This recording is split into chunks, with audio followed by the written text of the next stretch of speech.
Hello everyone, welcome back to my channel.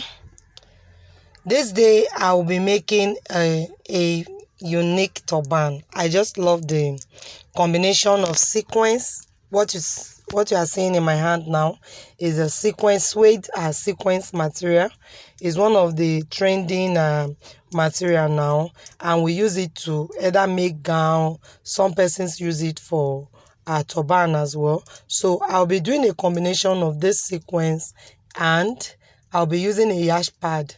You can use a plain suede for the combination, and you can use a yash pad if you like, but I'm using a yash pad. So the pattern I am making is the body pleated turban. So the body pleated turban, usually you are to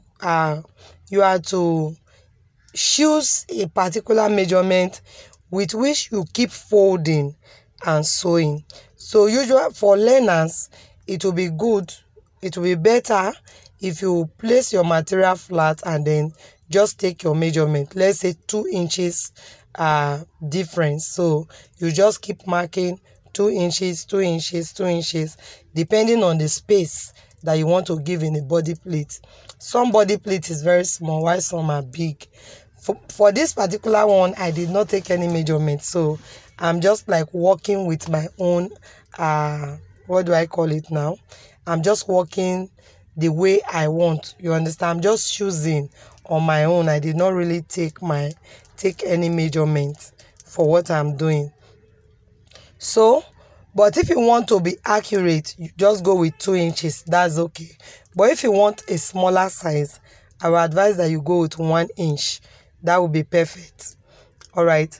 So this is what I will do. I will continue taking the size I like, taking that size, but whichever size I start with is the size I should finish with.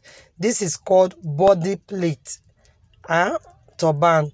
So I will continue till I get to the end.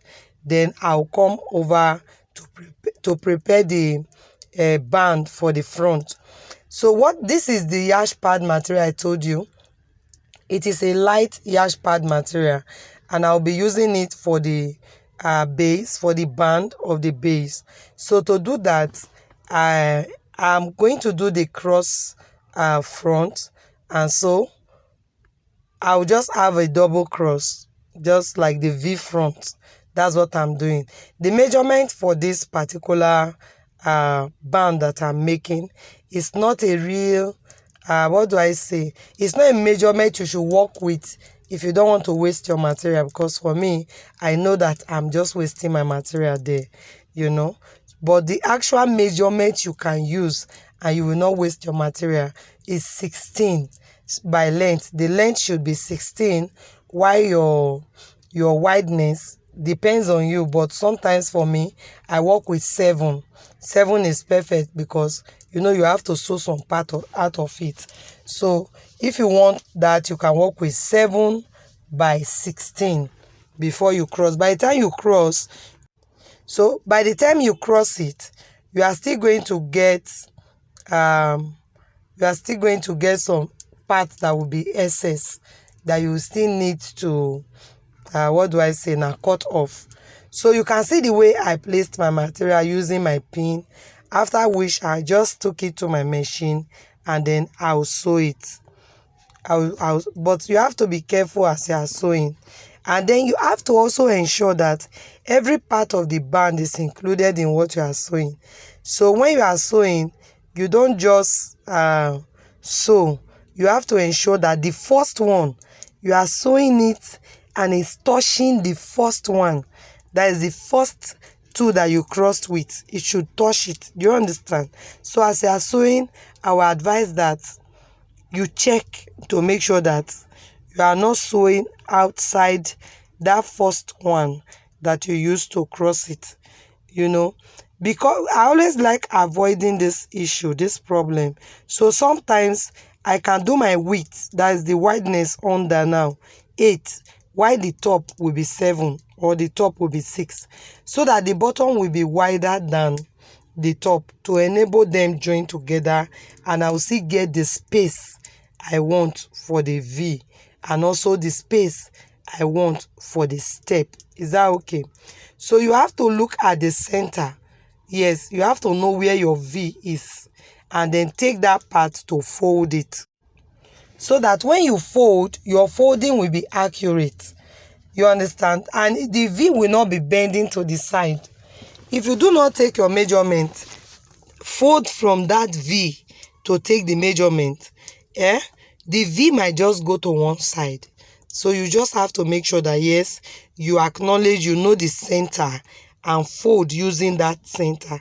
It's very important, so that your V will not be going to the side.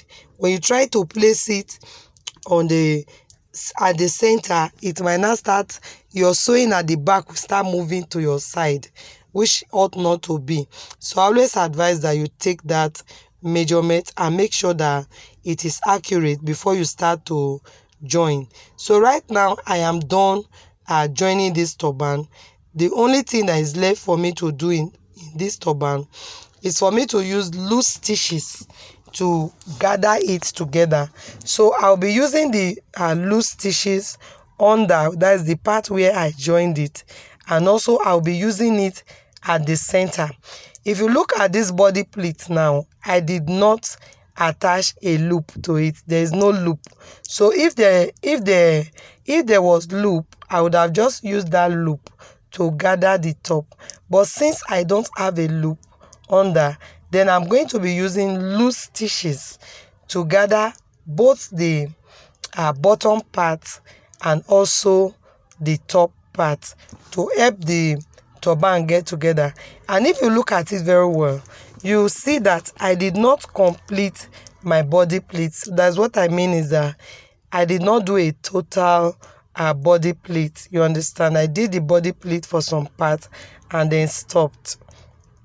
So when I'm gathering, you see that part, I'm not going to gather it. That's just what I'm trying to say. So I have gathered the first part, and this is how it will look.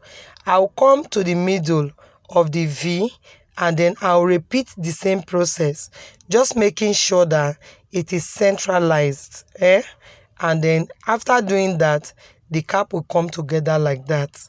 All right, so the next thing I'll be doing right now is that I want to create a big bow. And to do that, because I need something that will be strong, something that will be firm, I decided to use Mako.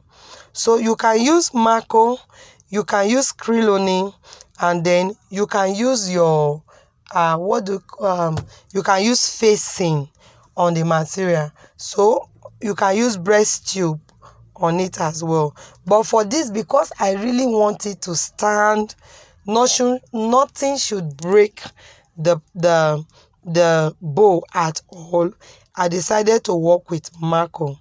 And again, you can see I have shown the measurement for the material, the measurement for the Mako that I'm using. So all I need to do is fold this Mako in between. I can first of all sew my material, leave a part open, and then from that part I will turn it open, fix the Mako, and then just close it. But I did not do that in this particular tutorials. So I just decide I want to sew the 3 edges together. You know, it's not a 4 edge. So I'm going to sew the 3 edges closed, and you can see how it looked. I also prepared a longer one, so I will attach the short one to the long one to make it 2 bow. You understand? And the length for this particular one now is 18. Yeah, it's 18. So I've shown the length for the short one before. 18 by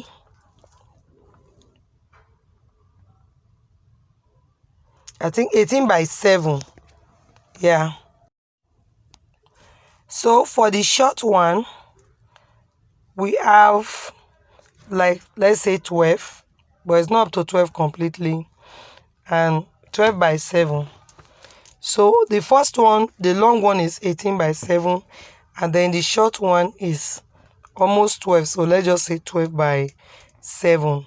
And then I'll fold my bow. Now the Mako that I'm using, Mako has different thickness. This is the lightest, as in the lightest. It's very light. It's flexible. It's easy to fold. There are some that are very strong. You don't need those ones. I always work with this very light and flexible type. Your needles can penetrate. You can use your needle and it will penetrate. Your needle will not break.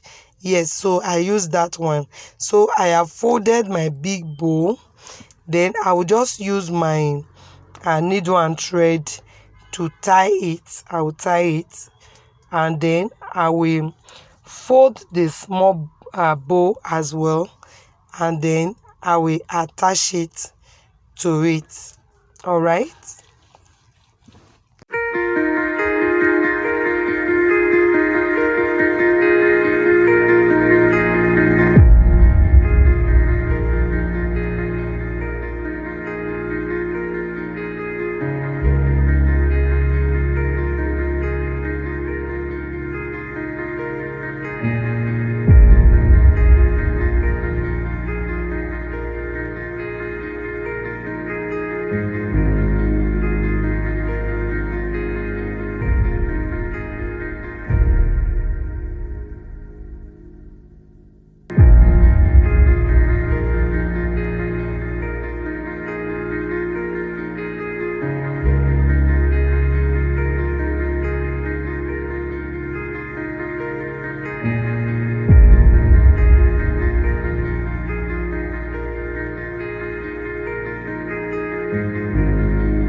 So at this point, I'm going to join the two bows together. I'm going to use my needle and thread to first of all wrap it together before I will get a piece of cloth or a piece of the sequence, yeah, to like wrap the middle. That's what will bring out the final beauty at the middle. Is that okay? So I'm just going to use my needle and thread now, and then wrap it together. You can position your bow anyhow you like, but for me, I just want to position it straight.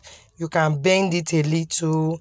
You can make the little one come a little, that's the short one, come a little bit out of the big one. You understand? Just like the way my hand is there now. You see it, you see the position in there. So this particular work, it depends on your, you have to be creative, and you have to be someone that have taste, you understand? And then you have to be able to identify when something you are doing differently comes out better than what you intend to do. Do you get me? When something you are doing differently come out better. Do you know that most of the styles we do today is as a result of somebody's mistake while trying to achieve something? So sometimes your mistake can be another style. Do you get me? Just know that yes, this thing I'm doing is beautiful. I think it's okay. I think it's beautiful. And you will see how far it will go.